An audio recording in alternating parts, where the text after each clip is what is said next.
A maioria das pessoas não dominam isso. Bem, lógico, tem a minoria que conhece língua de sinais, isso é uma verdade.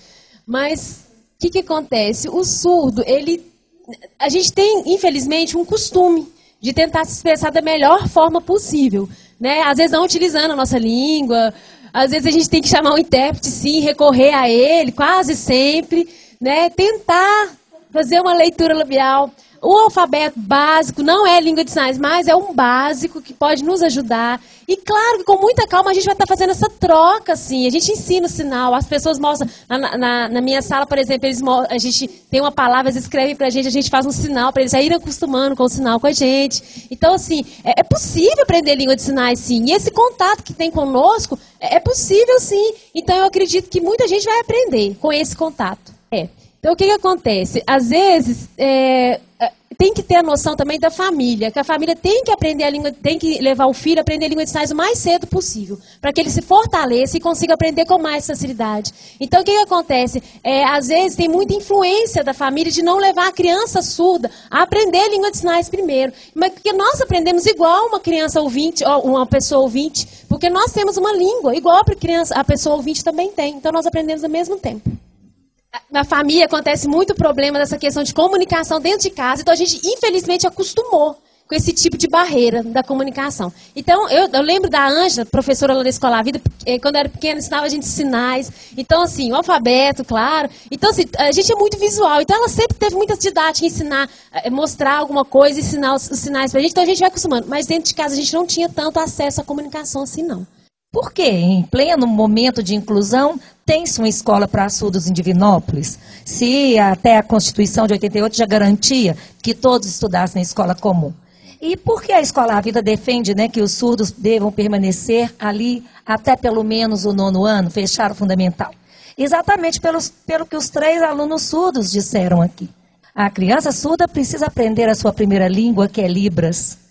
E todos eles são filhos de pais ouvintes. Então, a chance deles aprenderem língua de sinais em casa é praticamente nula.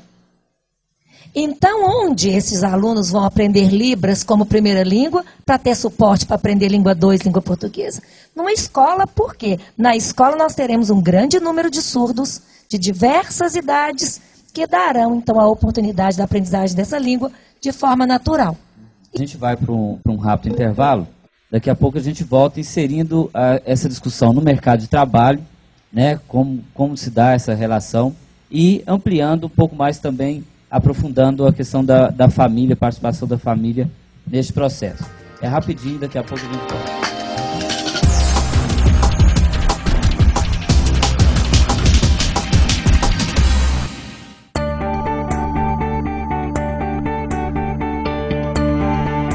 Eu sou Funed Weng porque na nossa vida tudo é feito através de escolhas. Eu escolhi estudar aqui porque sei do nível da instituição, vestir a camisa da Funed mesmo porque são as oportunidades que ela oferece para os alunos, especialmente aqueles que veem que, como sendo impossível a chance de cursar uma faculdade. Acho muito bacana esse papel social que a Funed tem, de não só promover a entrada, mas de assegurar, né, garantir a formação de um aluno assim que às vezes não tinha nem perspectiva de terminar, por exemplo, um período. Então, eu sou Funed, gosto do que eu faço, adoro trabalhar aqui na biblioteca e Funed para mim é tudo. Funed Weng, Educação Superior, 0800 037 1213.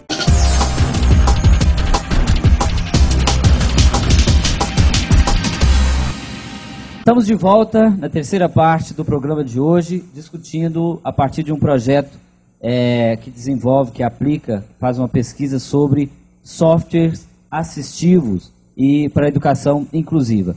Agora, a gente quer discutir um pouco sobre o mercado de trabalho, né, como que esse projeto, não só esse projeto, mas como tem sido essa discussão para o mercado de trabalho, a inclusão no mercado de trabalho.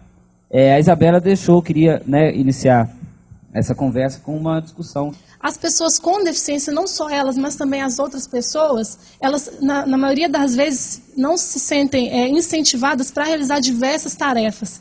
E focalizando a questão da pessoa com deficiência, A partir do momento, por exemplo, que ela consegue uma vaga numa empresa, né? Ela consegue um trabalho. Como é que ela vai fazer? Depois que ela conseguiu esse trabalho, como ela vai executar o trabalho que foi passado a ela? Entendeu? Que tipo de incentivo ela vai receber para que ela se sinta apta a realizar esse trabalho? Então, eu queria ver com vocês o que vocês acham que pode ser feito, pode ser trabalhado não só nas instituições de ensino, mas também dentro de casa, com as pessoas que estão ao redor. O que pode ser feito para que essa pessoa se sinta incentivada, ela seja incentivada a realizar essas tarefas e executar os recursos que estão disponíveis? Nós, na DADEFON, eu coordeno o setor social, onde nós fazemos o encaminhamento, né, do deficiente para o mercado de trabalho. Nós entendemos assim, que já houve um avanço. Muitas empresas já absorvem bem a mão de obra da pessoa com deficiência, mas ainda tem muitas limitações ainda. Inclusive na questão de adequações de espaços, né? De ferramentas apropriadas, né, adequadas para que o deficiente possa executar suas tarefas. E eu vejo muito assim que eles querem incluir por força de leis, que não é esse o nosso desejo. O nosso desejo é que seja uma inclusão natural, reconhecendo o potencial da pessoa com deficiência. Agora, a dificuldade maior é que quando nos procuram para preenchimento dessa vaga que está determinada na lei de cotas, normalmente as exigências são as mesmas, são deficiências mínimas. Então eu pergunto, é realmente a inclusão de fato ou simplesmente está tentando incluir parcialmente? Que nós defendemos a inclusão total, a inclusão de fato. Às vezes é oferecido curso para os deficientes, mas que não são compatíveis com a exigência do mercado.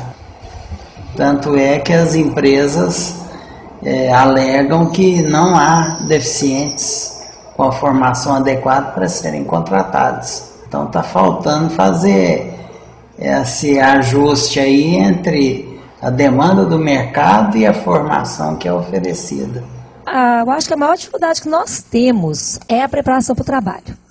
Porque nós não temos espaço suficiente para isso. E eu acredito que, se eu vou executar uma determinada tarefa, eu tenho que saber desempenhá-la. Isso não importa se eu tenho uma deficiência ou se eu estou dentro do paradigma da normalidade, não é? E eu acho que a nossa grande tarefa, e eu penso que, nesse caso, o projeto, ele vai abrir muito o campo para as pessoas, porque compreender essa nova linguagem que as novas tecnologias trazem vai ampliar o espaço de trabalho, principalmente o deficiente visual. Um dos objetivos é ensinar o deficiente a se tornar independente, para ele se locomover sozinho, né? Ele, dentro de casa, ele conseguir arrumar a sua própria cama, vestir sua própria roupa, né? Sozinho. Né? E a gente percebe assim, a super proteção da família. Isso é muito danoso, isso traz dificuldade de inserir esse deficiente na sociedade, de incluir nessa sociedade. Porque começa a dar tudo nas mãos. Não, a momento algum acredita que ele é capaz, entendeu? Então precisa que a família entenda que a pessoa com deficiência ele é capaz sim, desde que você